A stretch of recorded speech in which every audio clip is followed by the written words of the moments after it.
You've inherited over $3 million, right? We've already started building a duplex for us to live together. I've even included the kitchen of my dreams. My mother-in-law says in a tone that's almost dreamy, I've quit my job. I'm planning to start a business with the inheritance that Ashley has received. My husband announces, looking oddly pleased. Wait a minute, I've told you I haven't received any inheritance yet, right? You've quit your job and you're building a duplex. What's happening? Don't lie. It's clear you've inherited. How about we take a trip before the house gets built? How about Hawaii? My father-in-law chimes in, adding to the growing confusion with my husband and my mother-in-law. What on earth are these people thinking? They want to use the precious inheritance I received from my mother and spend it on whatever they please. Even though I was filled with rage, I didn't know what to do. The story goes back a few months ago. My name is Ashley. I'm 38 years old and work as a high school teacher. I married David, an office worker who is 2 years older than me, 12 years ago. Soon after we got married, our only daughter Julie was born, and since then my days have been filled with work and child rearing. Today is the day I'm visiting my hospitalized mother with my daughter. Oh, Grandma, it's been a while. Well, Julie, welcome, my mother, lying in her bed, lovingly strokes Julie's hair. Her hand is noticeably thinner, and her complexion looks poor. Next to my mother's bed stands a middle-aged man wearing glasses and a suit. As I nod towards him, he returns the nod and leaves the room. Mom, who is that man? Just an acquaintance, don't worry about it. More importantly, Ashley, are you still doing well? And David, is he well? My mother's eyes, a shade close to blue, sparkle softly as she smiles. She met my father, who ran an import-export business overseas and came to the U.S. as his bride. Raising a child in a foreign country must have been hard, but my mother and father worked together to bring me up. One of the reasons I am able to work as a teacher today is because my mother taught me many things since I was small. I am deeply grateful to my parents who raised me with love in a wealthy family. After my father passed away a few years ago, my mother, now alone, fell ill and was hospitalized. She transferred the business to a relative, and now she spends her remaining days quietly in the hospital. I'm fine, Mom. Is there anything you need? Just having you and Julie come to see me is more than enough. After having such a conversation and spending a good amount of time talking with my mother, Julie and I headed home. Julie talks to my mother about things that happened at school and the book she has recently read. She's at that tricky age of 10, but our relationship is good. Even if I take away my parental bias, I think she is a bright and honest child who is growing up well. We're home. Oh, welcome back. How's my mother-in-law doing? David asks as he greets us. Mom is as usual. How about you? Your seminar, was it? Oh, I heard some good stuff. Looking forward to the next one. Recently, my husband has been attending seminars on quitting his job and starting a side business. He must want more money, but the company he works for is not top tier. It's not bad, and with my salary we are doing just fine. I find it distasteful when he is so greedy for money, which I suppose he gets from his parents. Ever since we got married, I've been put off by his parents' excessive stinginess and their habit of begging for small amounts of money whenever we see them. So I've been keeping my distance. They've never given Julie any Christmas gifts. Fortunately, my in-laws live far away, so we don't have to interact much, and my husband does well with household chores, so I guess it's okay. As long as I have my mother, my husband Julie, and our modest but ordinary life, I'm content. Then one day I got a call from the hospital. My mother's condition had suddenly worsened, and she was in critical condition. When my family rushed to the hospital, my mother was barely breathing. Mom? Grandma? No. Ashley, I always wanted you to be happy. Cherish Julie more than anything. I love you. In the end, Those were my mother's last words. My mother, who raised me with all her heart with my father. My mother, who adored Julie from the bottom of her heart. My mother's face in the coffin was peaceful, and all I could do was cry.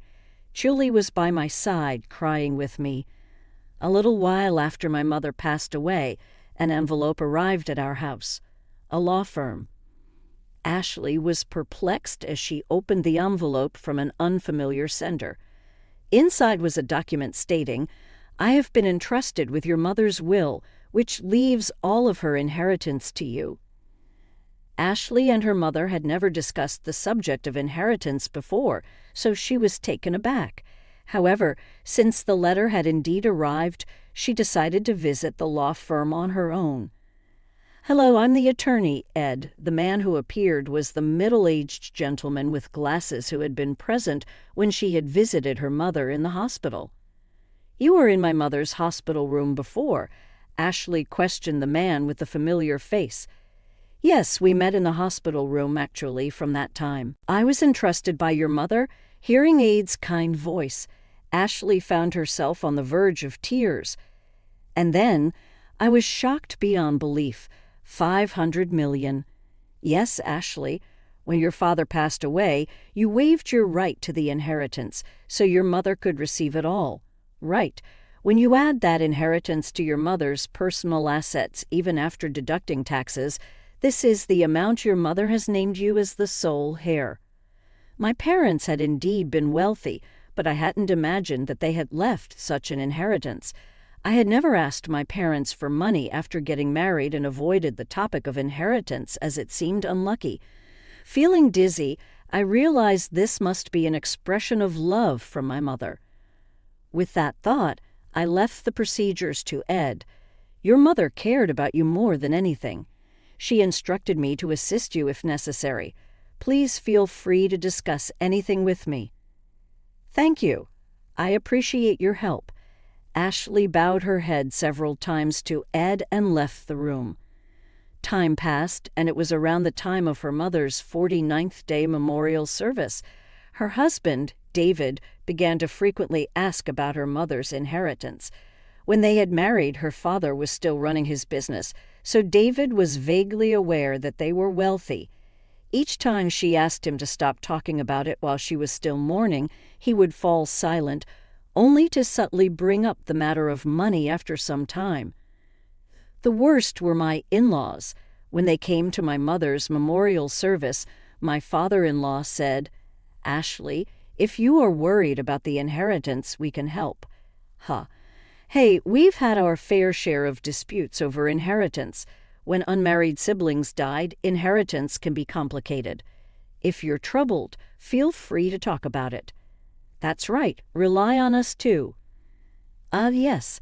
Having never shown any inclination to assist them before, she could only give her in-laws a vague response as they put on a knowing facade. And then, about 3 months after her mother's death, David, who had been quiet recently, finally lost his patience. "Hey, have you received your mother's inheritance yet?" A bad feeling swept over her quickly. Ashley lied. The procedures are complicated, so not yet.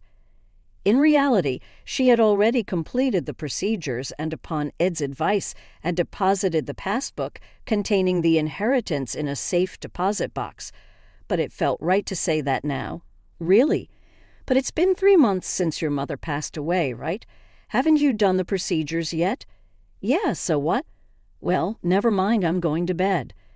For some reason, David headed for the bedroom in high spirits.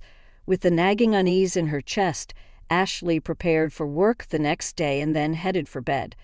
The next day, as Ashley and Julie were cleaning up after dinner, the doorbell rang.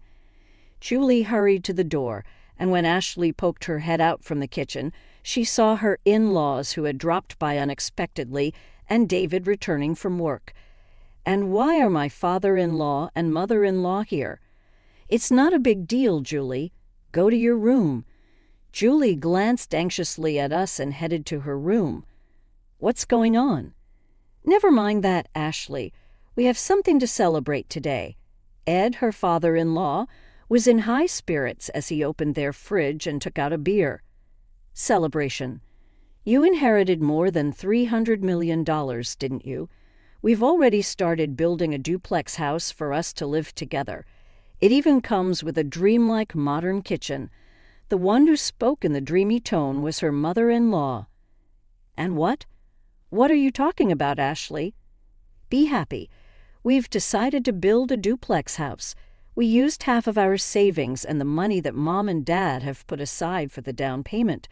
The loan is under my name, but you can pay it all at once with your inheritance, right? Give back to the two of them what? I quit my job. I decided to start a business using that inheritance you received. David, her husband, looked somehow satisfied as he said these words. Wait a minute. What are you talking about? I told you I haven't received the inheritance yet, didn't I?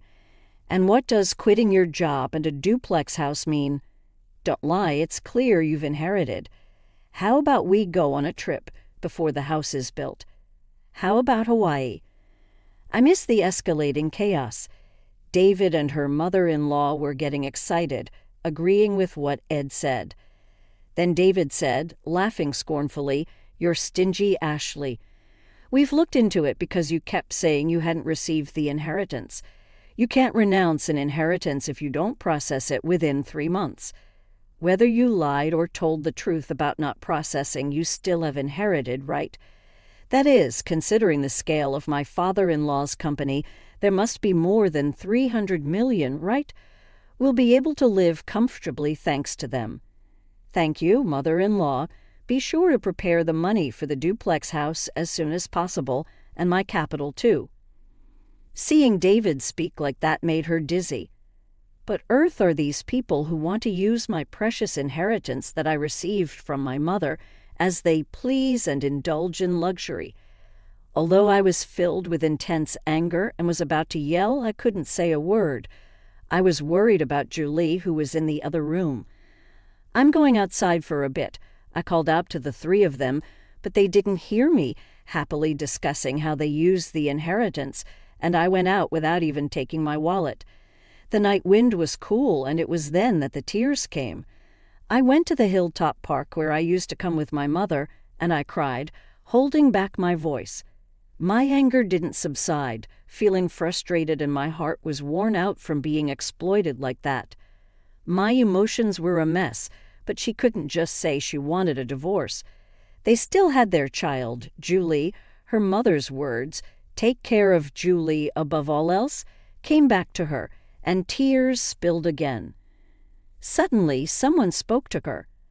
Surprised, she opened her eyes, and the person began to speak softly.